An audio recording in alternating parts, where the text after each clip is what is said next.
They say every kiss tells a story, but ours told too, one of hope that lasted 3 beautiful weeks, and one of tragedy that would end both our lives. My name is Caroline. I work in a big office in Chicago. The office has tall glass windows. I can see the city from my desk. I smell coffee every morning. I smell paper and ink too. I like my job very much. Work keeps me busy. When I am busy, I feel safe. I do not think about the past. The past hurts too much. So I work hard every day. My coworkers are kind to me. Sarah works near my desk. She always smiles at me. John sits on the other side. He tells funny stories sometimes. Everyone in the office is nice. They like me. I like them too. But there is one person I love. His name is Jerome. Jerome is 40 years old. He is a manager here. He has kind eyes. He is very patient with everyone. Jerome sees me, not the work me, the real me. We do not tell everyone we love each other, but we show it in small ways. Every morning, Jerome brings me tea. He knows I like green tea. He puts the cup on my desk. He does not say much. He just smiles. I organize his desk for him. Jerome is not very tidy. Papers are everywhere on his desk. I fix them quietly. I put his pens in a cup. I stack his files neatly. He finds everything easily now. These are our quiet ways. Our office knows about us. Sarah whispers to John sometimes. They smile when they see us together. They call us the golden couple. I hear them say it. I feel warm when they say it. Jerome and I are happy here. Today is an important day. We have a big meeting. The meeting is with a new client. Everyone is nervous. The client wants to see our work. Jerome leads the meeting. I help him prepare everything. We check the numbers together. We practice the presentation twice. Jerome looks at me. We can do this, he says. I nod. I believe him. The meeting room is cold. There are 10 people inside. The client asks many questions. Jerome answers them calmly. I show the slides. My hands shake a little, but my voice is steady. The client listens carefully. The meeting lasts 2 hours. Finally, the client smiles. We will work with you, he says. Everyone claps. The energy in the room is high. We did it. We won the project. People shake hands. They laugh and talk loudly. Slowly, everyone leaves the room. Sarah pats my shoulder. You were great, Caroline, she says.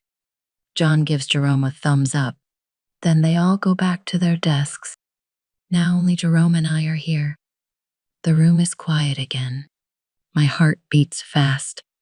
Jerome walks to the door. He closes it softly. He turns and looks at me. His eyes are warm. You were amazing, he says. I feel my face get hot.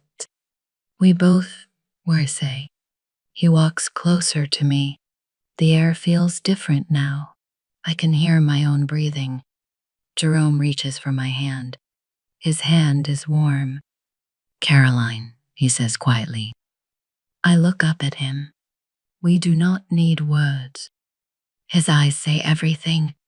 He leans down slowly. I close my eyes. Then he kisses me.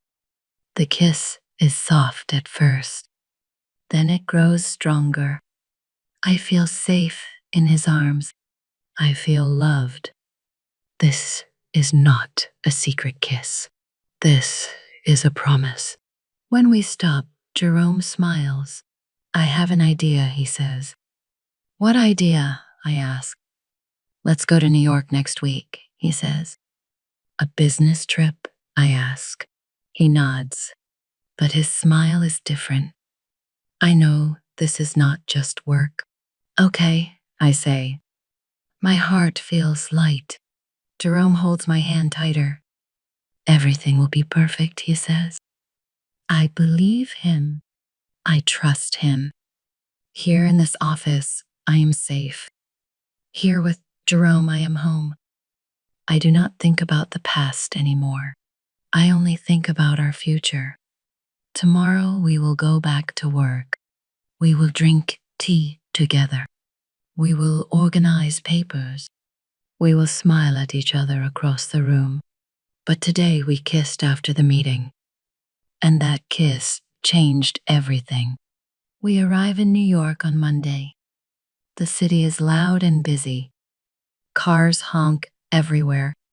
People walk fast on the streets. Jerome and I take a taxi. The hotel is in Manhattan. It is a beautiful hotel. The lobby has marble floors. There are fresh flowers on every table. A man in a uniform opens the door for us. Welcome, he says. Jerome smiles at me. He takes my hand. We walk inside together. I feel happy. I feel like a princess in a movie. In the taxi earlier, Jerome was quiet. He kept touching his jacket pocket. I saw him do it 3 times. Something small is in there. I think I know what it is. My heart beats faster when I think about it. Our room is on the 10th floor. It has a big window. I can see the whole city. The lights are beautiful at night. Jerome puts our bags down. He looks at me. Do you like it? He asks. I love it, I say. He kisses my forehead. Tomorrow will be special, he says. I do not ask what he means. I already know. The next morning, Jerome has a meeting. I will be back in 2 hours, he says. What will you do? He asks. I will wait here, I say. Maybe I will walk a little. He kisses me goodbye. Be careful, he says. I will, I promise. After Jerome leaves, I sit in the lobby. I drink coffee and read a magazine. But I feel restless. The hotel is beautiful but quiet. I want to see the city. I decide to take a short walk. I put on my coat. I tell the man at the desk. I will be back soon, I say. The street outside is cold. The wind blows hard. I walk slowly down the sidewalk. I look at the shops. I look at the people. Everyone is in a hurry. I am not. I am just enjoying the day. Then I hear a voice behind me. Caroline, I stop. My blood turns cold. I know that voice. I turn around slowly. 3 women stand there. They're looking at me. Their faces are angry. I recognize one of them. Her name is Lisa. She is Richard's wife. No, she was Richard's wife. Richard was my mistake. 5 years ago, I loved him. I did not know he was married. When I found out, I left him. But the damage was done. I ruined their family. I carry that shame every day. It is you, Lisa says. Her voice is hard. The other 2 women move closer. You have some nerve, one says. Walking around like nothing happened, another says. I want to run, but my legs do not move. I am sorry, I whisper. Sorry, Lisa laughs, but it is not a happy laugh. You destroyed my life, she says. And now you are here happy and rich? No, I start. But she does not let me finish. You're home. A homewrecker, she screams. People on the street turn to look. I feel my face burn with shame. The women come closer. I step back. Please, I say. I made a mistake. I left him years ago. A mistake. Lisa's voice is shaking. My children cried every night. My husband left us. That was your mistake. I have no words. She is right. I deserve this anger. Then everything happens very fast. One woman pushes me. I fall against the wall. Another woman grabs my coat. Look at her, she says. She thinks she is better than us. Lisa reaches into her purse. I see something shiny in her hand. It is a piece of broken glass. No one will want you now, she says. She moves fast. The glass cuts across my face, the left side, from my eye to my chin. The pain is hot. It burns like fire. I scream. Blood runs down my face. I touch my cheek. My hand is red. The women run away. I fall to the ground. People gather around me. Someone calls for help. I hear sirens. But everything feels far away. The pain is hot, but the shame is colder. I close my eyes. I think about Jerome. What will he think when he sees me? Then I hear his voice. Caroline, Caroline, Jerome is here. He kneels beside me. His face is white. What happened? He asks. But I cannot speak. The ambulance comes. People in white uniforms lift me. They put me on a bed. Jerome holds my hand. Stay with me, he says. I am here. I try to smile, but my face hurts too much. At the hospital, doctors clean my wound. They give me medicine for the pain. A doctor with gray hair talks to Jerome. I hear some of the words. Deep cut, permanent scar. We will do our best. Jerome sits next to my bed. He holds my hand all night. I fall asleep. When I wake up, my face is bandaged. Jerome is still there. How do you feel? He asks. I touch the bandage carefully. Does it look bad? I whisper. Jerome's eyes are sad. You are beautiful, he says. But I know he is lying. A nurse brings a mirror. Do you want to see? She asks. I nod. She removes the bandage slowly. Then she holds up the mirror. I look at my face. There's a long red line. It goes from my eye to my jaw. The cut is deep and ugly. The skin around it is swollen. I do not look like Caroline anymore. I look like a monster. I start to cry. Jerome takes the mirror away. It will heal, he says. But I know the truth. This scar will never go away, and neither will my shame. We fly back to Chicago on Friday. Jerome wants to stay with me, but I say no. I need to be alone, I tell him. He looks worried. Please let me help you, he says. I shake my head. I go to my apartment alone. The apartment is quiet. I close the door behind me. I lock it. I pull all the curtains closed. The room becomes dark. I like the darkness. I do not want to see anything. I do not want anyone to see me. On Monday, I call my office. Sarah answers the phone. Caroline, how are you? She asks. Her voice is kind, but I cannot talk to her. I quit, I say. What? No, Caroline, I hang up the phone. I turn it off. I do not want to talk anymore. My apartment has 3 mirrors.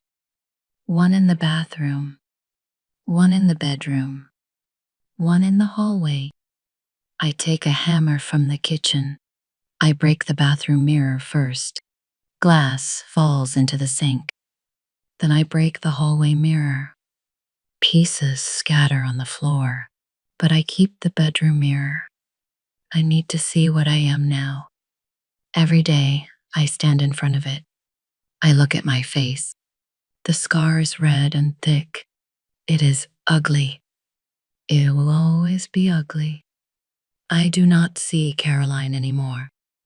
I see a monster. This is my punishment. God is punishing me for my sin. 5 years ago, I loved Richard. He was married. I did not know at first, but when I found out, I stayed. I was selfish. I wanted him. I did not think about his wife. I did not think about his children. I only thought about myself. Now I am paying for that choice. The scar is my mark. Everyone will see it.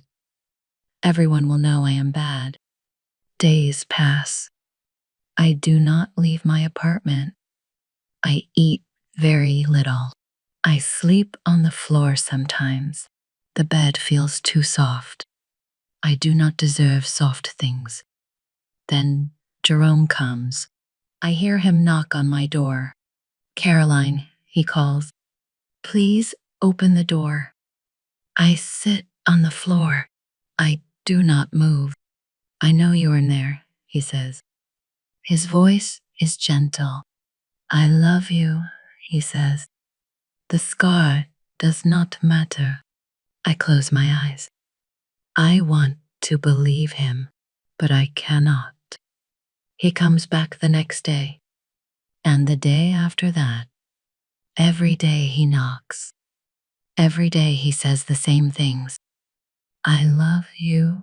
Please talk to me. We can face this together. The knocking becomes a rhythm. Knock, knock, knock. Then his voice. Then silence. Then he leaves. I listen every time. I press my hand against the door. I want to open it, but I do not. 2 weeks pass. Jerome still comes. He does not give up, but I know the truth. He loves the old Caroline, the Caroline with a smooth face, the Caroline who was not marked. That Caroline is dead. I killed her when I loved Richard. Jerome deserves better. He deserves a perfect wife, a woman he can be proud of. Not a monster with a scar. Not a woman who destroys families. I have to save him. I have to push him away.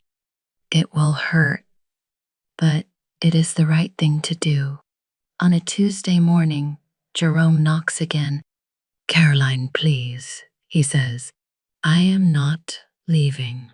I will stay here all day. I stand up slowly. I walk to the door. My hand shakes. I open it. Jerome is standing there.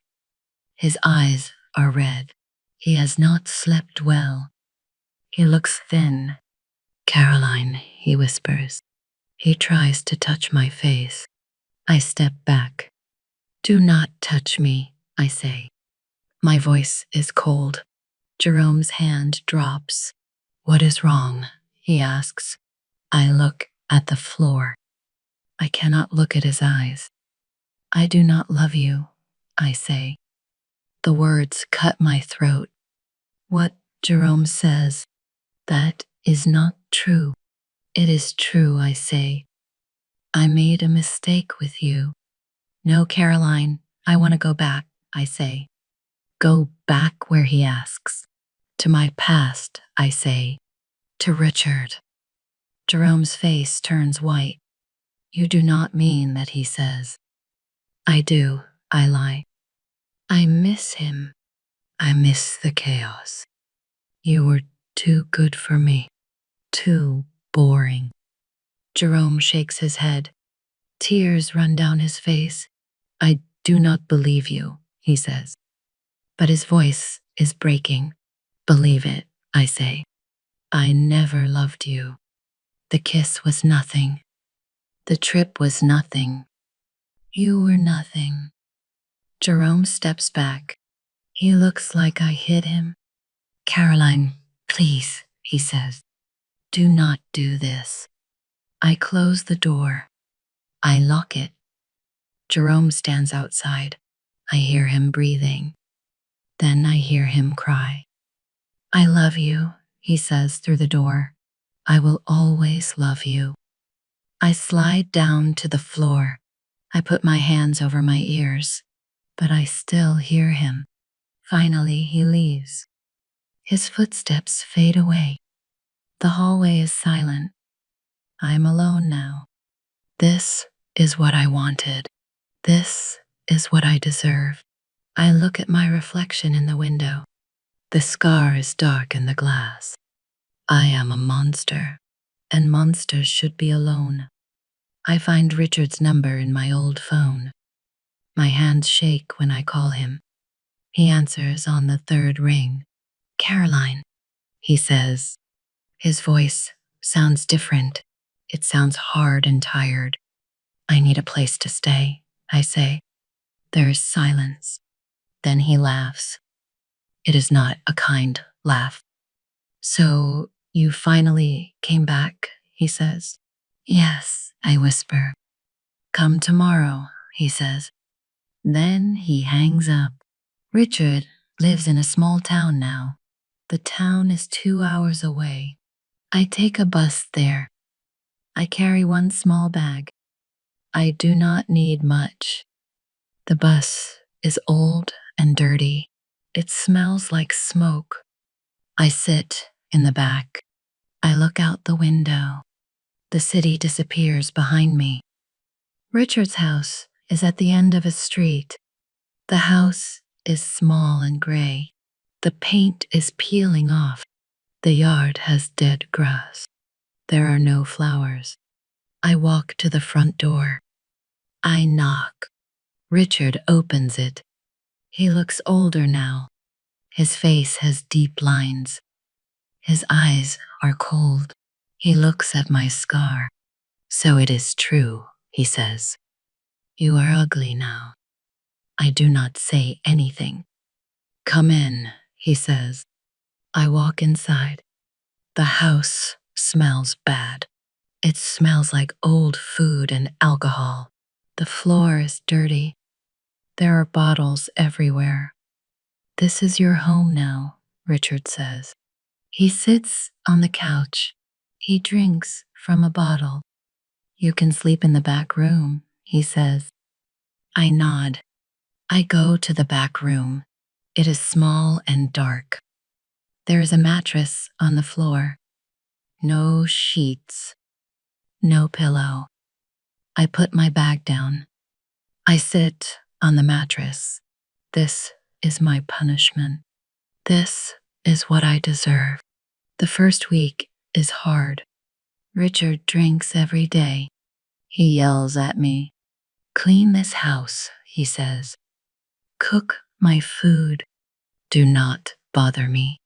I clean the kitchen. I wash the dishes. I cook simple meals. Richard never says thank you. He just eats and drinks. Sometimes he looks at me. You thought you were too good for me, he says. You left me for that office job. Now look at you. No one wants you now. I know he is right.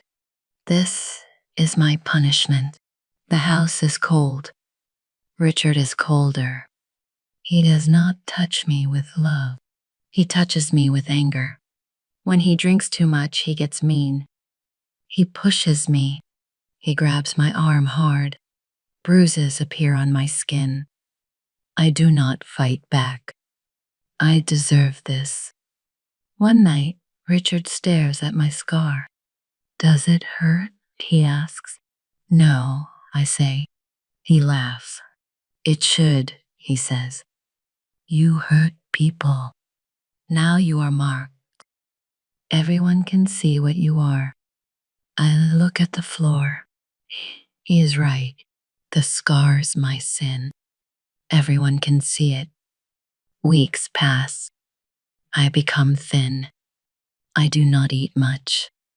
Food tastes like nothing. My body feels heavy. I am tired all the time. The scar on my face gets worse. It becomes red and swollen. I think it is infected, but I do not go to a doctor. I do not deserve help. This is my punishment. Richard notices I am weak, but he does not care. Get up, he says. The house is dirty. I try to stand, but my legs shake. I fall. Richard kicks my leg. Useless, he says. I stay on the floor. The floor is cold. I close my eyes. At night, I lie on the mattress. I cannot sleep. My body hurts everywhere. The scar burns. My arms are covered in bruises. I think about dying. Maybe it would be easier. Maybe I deserve to die. But then I remember. I remember the office in Chicago. I remember tall glass windows. I remember the smell of coffee. I remember Jerome's smile.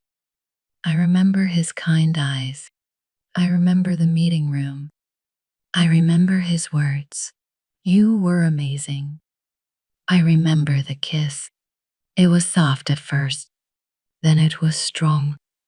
I felt safe in his arms. I felt loved. That memory is all I have now. It is a small light in the dark.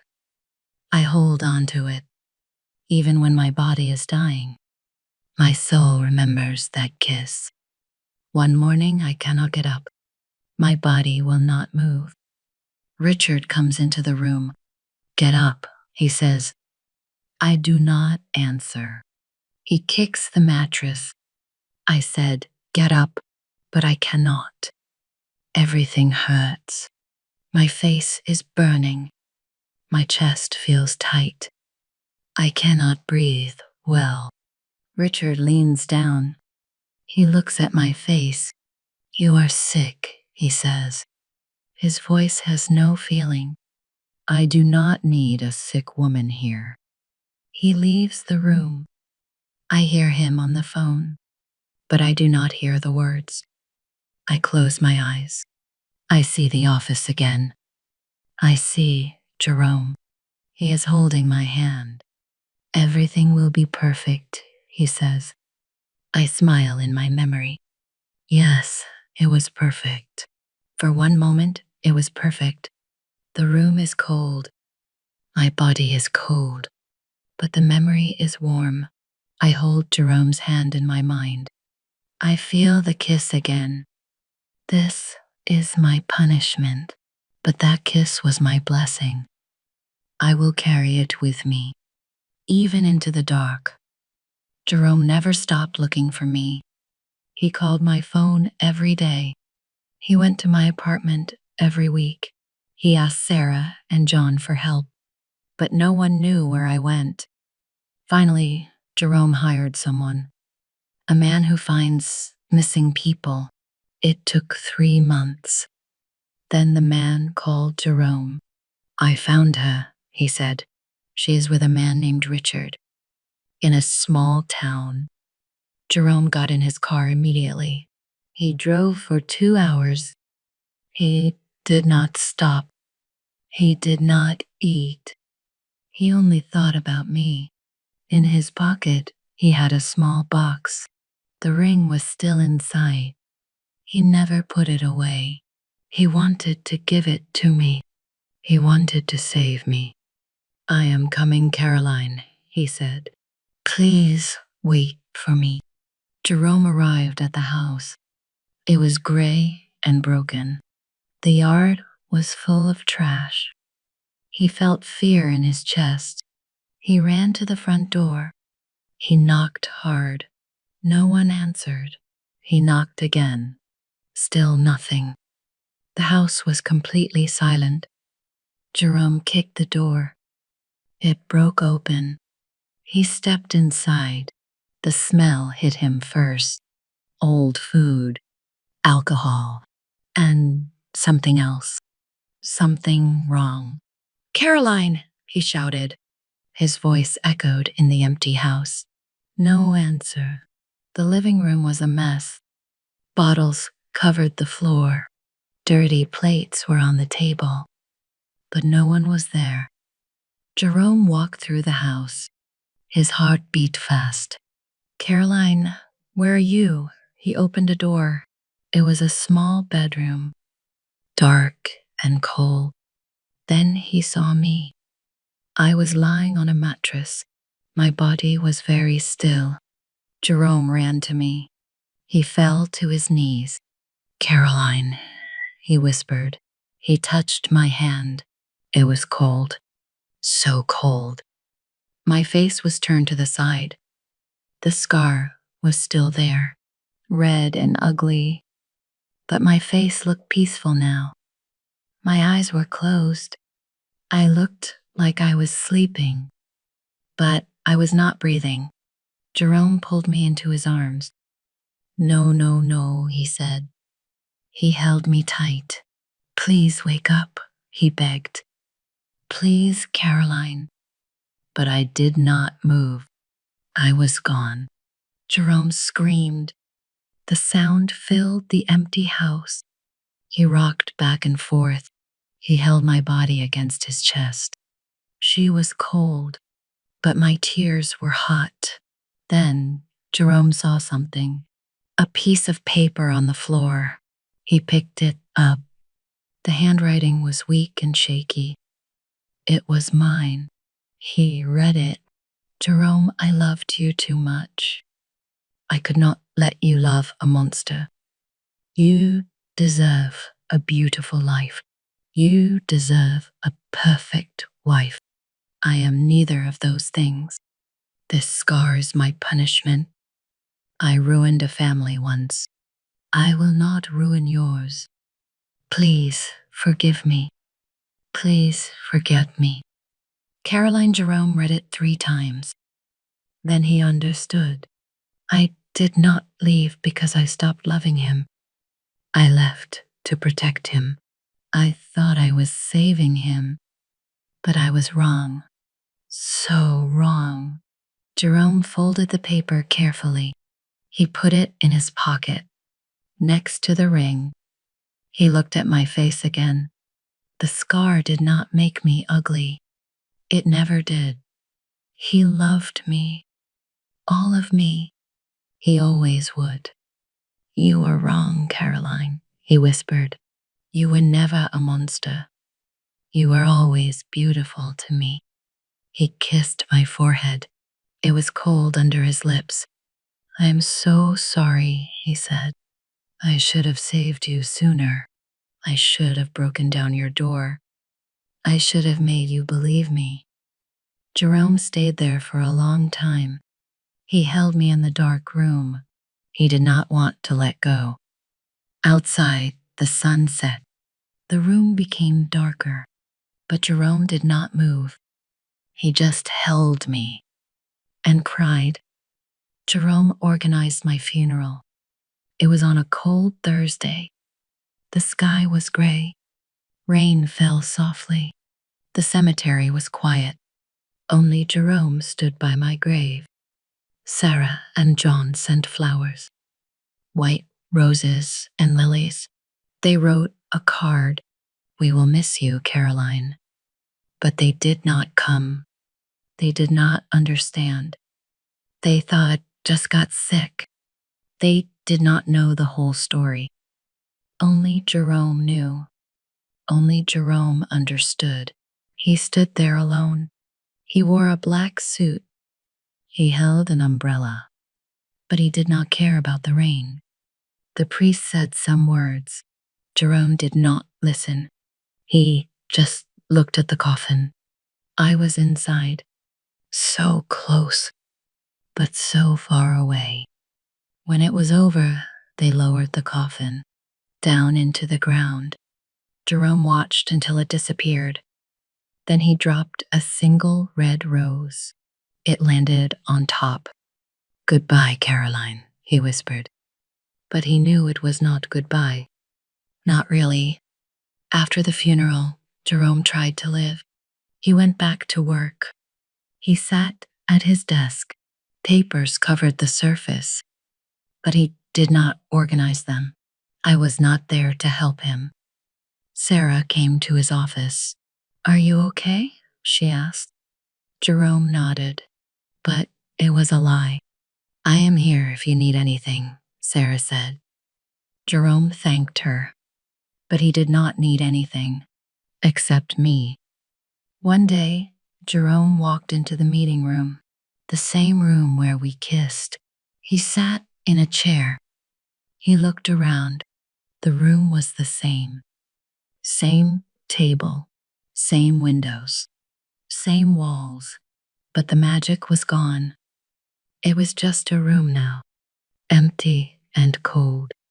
Jerome closed his eyes. He remembered that day, the successful meeting, the adrenaline, the kiss. He could almost feel my lips again. Almost. But when he opened his eyes, I was not there.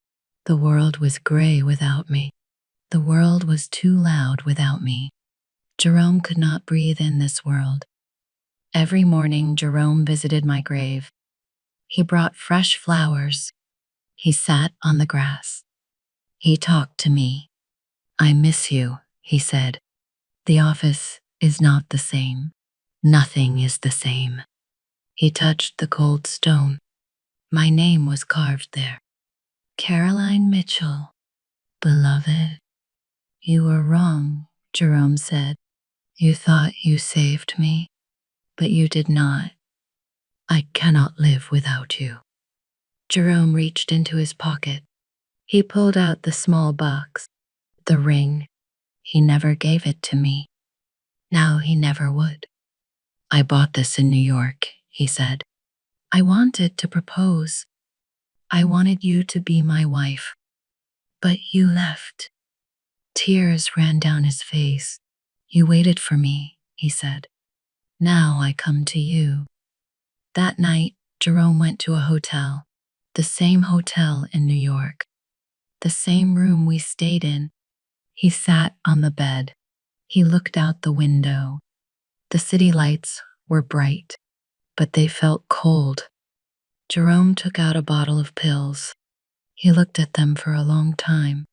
"I am not afraid," he said. He thought about me. He thought about the kiss. He thought about our future, the future we never had. Jerome took the pills slowly, one by one.